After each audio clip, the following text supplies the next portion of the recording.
Hey guys, and welcome to a brand new video here on FPL Now. Today we're going to be going over a potential wildcard draft ahead of Game Week 3. So if you're excited for the video, make sure to drop a like down below. Leave a comment, are you close to clicking the wildcard button? Subscribe if you're brand new, and let's get into the video. So starting things off before we get into the wildcard draft, my first initial thoughts on whether you should wildcard now or not. I mean, I think most of the people that are playing this game right now probably don't need to wildcard. I personally think that you probably want a wildcard because there might be a couple of players that you really want in your team, and there's a couple of players that you really want to get out of. I think most kind of situations can be completed with like a couple of hits, and maybe that's a bit better than playing the wildcard, because most people are going to be playing their wildcard around Game Week 8, Game Week 9, because that's like the halfway point between like now and the World Cup.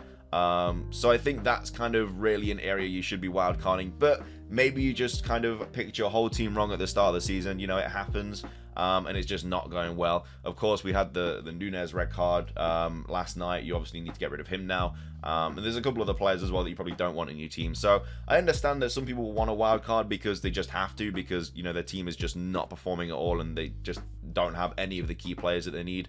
But I think for most people, I think wildcarding this early could probably be a little bit knee-jerky. But if you do want a wildcard, this is a draft that I've come up with that I think is decent and should hopefully be able to get you quite a few points over the next 8, 9, 10 fixtures to hopefully save your season already. But either way, in goal we do have Ward and Ramsdale. Ward is a 4 mil playing keeper. I don't think he's going to lose his spot. I know Leicester have been conceding quite a few goals, but you know, for 4 mil, you may as well put him in your team anyway, because it's like the Ben Foster of last season. You know, he didn't start for the first like few games of the season, and then they changed managers, and then he's played every single game, and he went up a couple of times in price and stuff. But either way, a 4 mil playing keeper, you'd be silly not to put that on your wildcard draft. I don't think this season is one of those where you really need to have like 2 playing keepers. I've seen a few drafts like pre-season with like 2 4.5 mil keepers, maybe a Ramsdale and a Raya as well, like a 5 and a 4.5, maybe an Edison and a Raya. I don't think you need to be spending that much money on goalkeepers, because,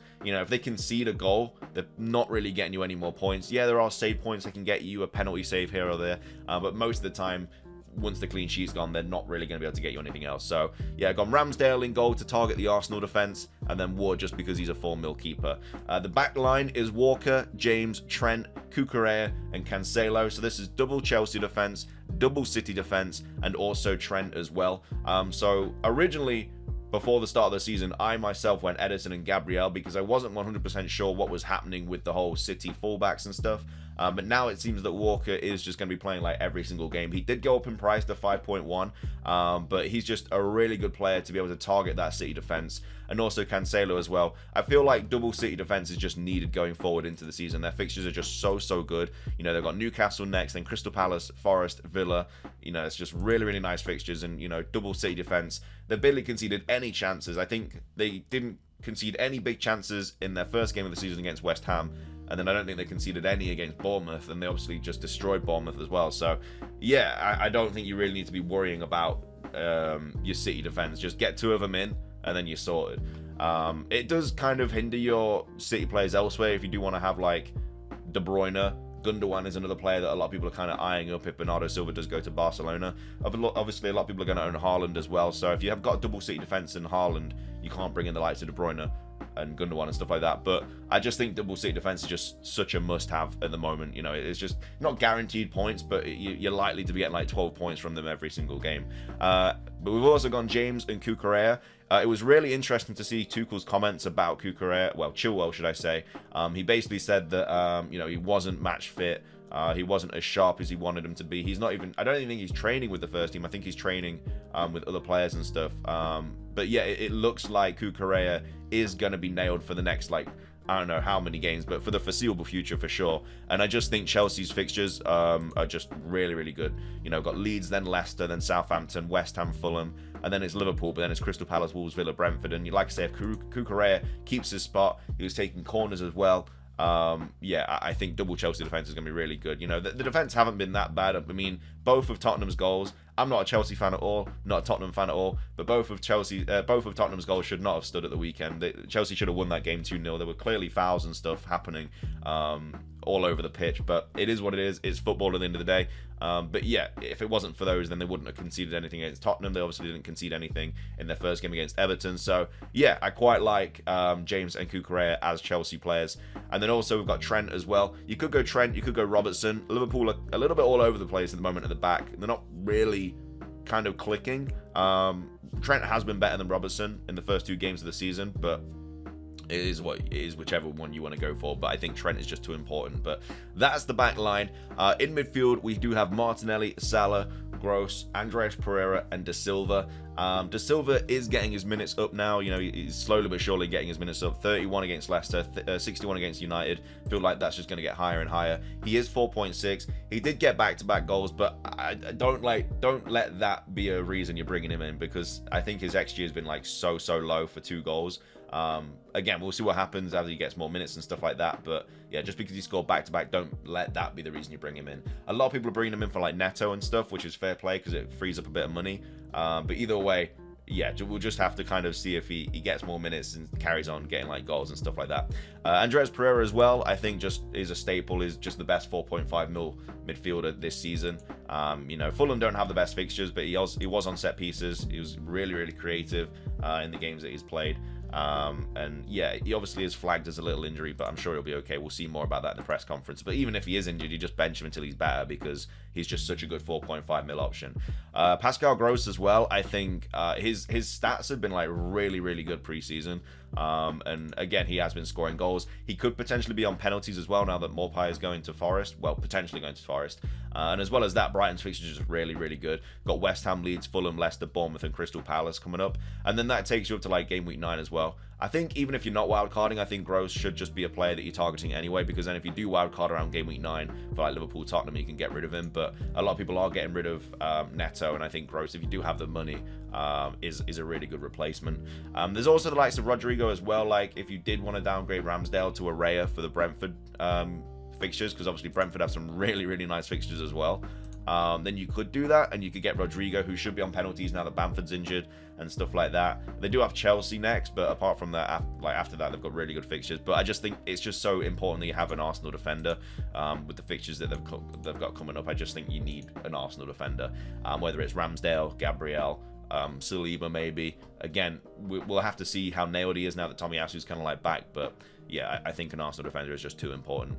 And then next up, Salah and Martinelli.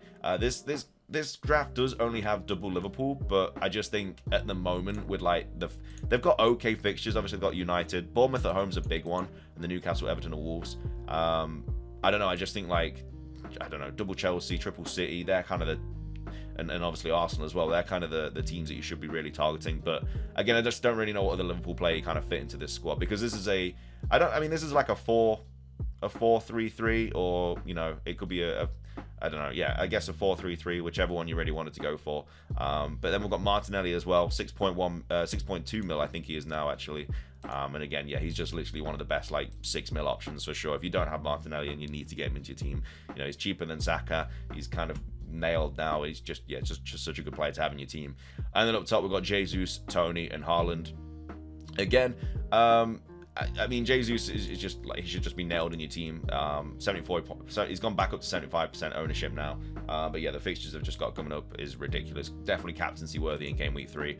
Haaland, yeah, like another no-brainer as well. I mean, he is getting like called off the pitch at like 70-ish minutes every single game, but you know, he's just such an important player to that City team. I think he could have cut another goal as well if Foden squared it to him, but you know, it is what it is. And then also Tony as well, also gone up to 7.1. The fixtures are just so good. You know, Brentford have started the season really well. He's on penalties. Yeah, he looks like he's going to be a good option. So yeah, this is kind of where you're at with this wildcard draft. Of course, there are some other things you could do to it to like tinker it a bit.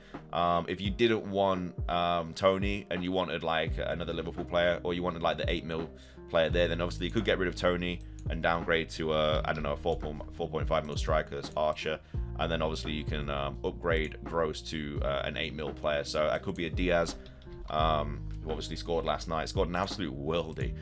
You could bring in Diaz, who's obviously only 8 mil. do have, like I said, Liverpool fixtures are fine. Like Man United away, I think they'll trounce United. Then they've got Bournemouth at home, Newcastle, Everton, and Wolves. Like really nice fixtures for Liverpool. You could bring in Mount as well. Mount seems a little bit more nailed now as well. I'm not sure what his, yeah. So he's got like played 64 against Everton, then the full 90 against Tottenham. So really nice fixtures for Chelsea. You could triple up on Chelsea if you wanted to. Kulusevski is another option as well. You do obviously have 8.3 in the bank in this draft, so, well, around 8.3 anyway, so you could bring in Kulusevski if you wanted to. They've got some really nice fixtures as well, Wolves, Forest, West Ham, and Fulham. City, obviously a tough fixture, but yeah, it looks like Kulusevski is going to be starting every single game, so definitely not opposed to bringing in Kulusevski.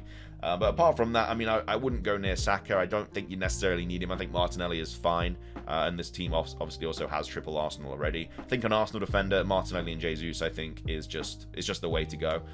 So I think the 8 mil spot really, for me, is probably between Kulusevski and Diaz. Maybe Mount, but I just think Kulusevski and Diaz are better options. So this could be another way you kind of go, and you could play like a 5-3-2 or something like that if you wanted to play Cucurella and James every single game. But yeah, if you didn't want to, you could obviously downgrade Kulusevski to Gross and then bring in Tony. It's whichever formation you really want to play. But either way, that's kind of like... But this is what I mean. This is like the template that most teams are at the moment. And that's why I don't necessarily think a wild card is needed. But like I say, if your team looks nothing like this, then fair play. You might have to activate the wild card. And again, you do get unlimited transfers during the World Cup. So if you can wild card now and get to that stage, like in an okay situation, then yeah, you'll be fine. But either way, that's the wildcard draft for Game Week 3. Again, it is very template just simply because it's only Game Week 3. But either way, if you enjoyed the video, make sure to drop a like down below. Leave a comment. Are you wildcarding anytime soon? Subscribe if you're brand new. It's everything from me, though. Have a fantastic rest of your day. And until next time, peace.